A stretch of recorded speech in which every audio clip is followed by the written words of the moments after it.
For today's video, magluluto po tayo ng kabsalaham. Kumusta po kayong lahat? Mapagpalang araw. Ngayon lang ulit nakapag voice over kasi masama ang pakiramdam. Baka iba na naman ang boses ko. Naggayat po tayo ng kamatis, sibuyas, lahat po ng ingredients pagsabay-sabayin na po natin.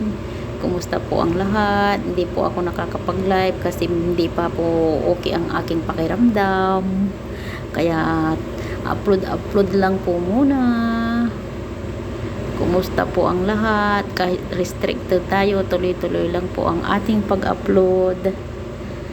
Para hindi po magsisiro kasi pagka hindi ka po nag-upload kahit restricted ka po, magbaback to zero ka po. Mahihirapan na naman. Okay lang naman na restricted basta upload lang para hindi tayo masiro. Kasi nag-red na lahat ang dashboard ko. Ayan, nilagyan na po natin ng bawang tsaka kasbara.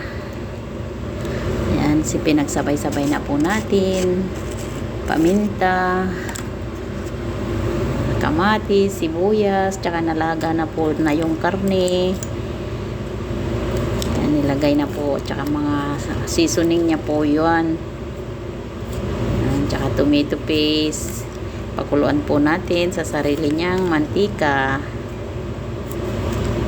hanggang sa magisa ng magisa. Ayan, tsaka mag-iihaw po tayo ng talong. Kasi gustong-gusto ni Baba po yung talong na inihaw. Ang iniihaw na sinasabi parang pinapried yan kasi olive oil. Olive oil ang mantika niyan, hindi po cooking oil.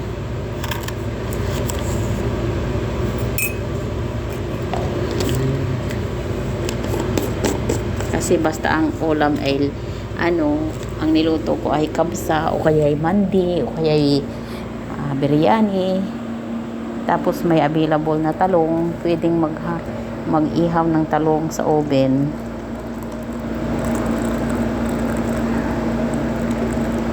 Naghahanap po ako ng karat, wala namang karat.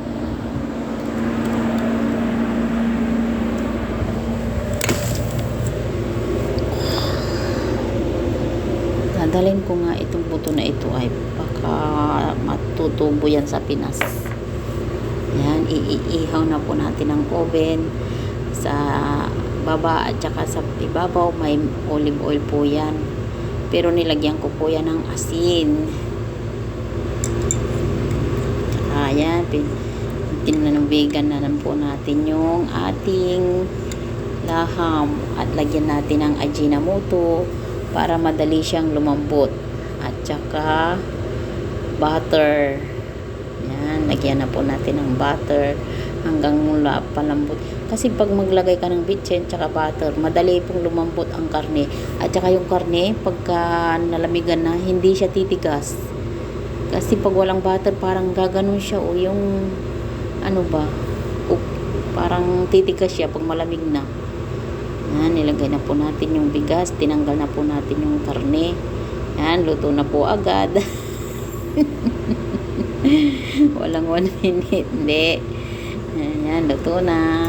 Yung pinaglagaan ng karne, dyan iluluto ang kanin, kaya po dilaw ang kanin. Kasi kung ano-ano ang rekado niyan. Tuwing magluluto ka, maraming rekado. Tsaka po ilagay na natin yung kanyang karne.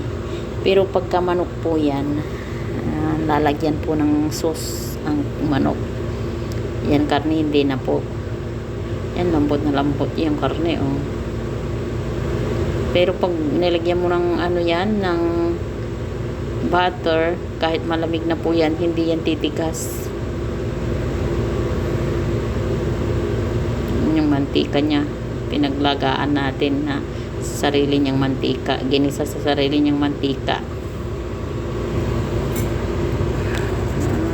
Bye-bye.